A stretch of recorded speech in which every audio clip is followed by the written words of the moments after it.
সুপ্রিয় দর্শক, আসসালামু আলাইকুম ওয়া রাহমাতুল্লাহ।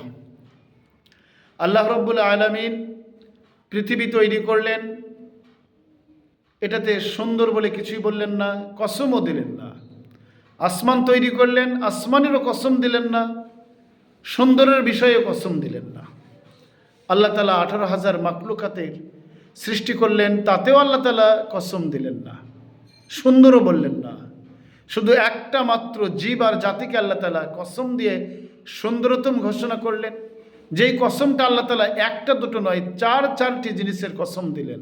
আল্লাহ তাআলা কোরআনের ভাষায় বলছেন, ওয়াত-তিনি ওয়াজ-জাইতুন, তিন এবং জাইতুনের কসম, অতুরি সিনিন। আল্লাহ তাআলা তুর পাহাড়ের কসম দিলেন, ওয়াহাজাল বালাদিল আমিন, এই শান্তিপূর্ণ নগরীর কসম। তারপরে বললেন, লাকাদ খালাকনাল ইনসানা ফি আহসানি তাকওয়িম, আমি আল্লাহ তাআলা মানুষকে শ্রেষ্ঠতম সুন্দরতম করে সৃষ্টি করেছি। পৃথিবীর শ্রেষ্ঠ সুন্দর হলো মানুষ।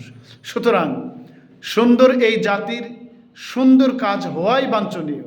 আমাদের সমাজে যেসব কাজ করে বেড়ায়, অনেক সময় মানুষ আমাদেরকে মানুষ না বলে জানোয়ারের সাথে তুলনা করে।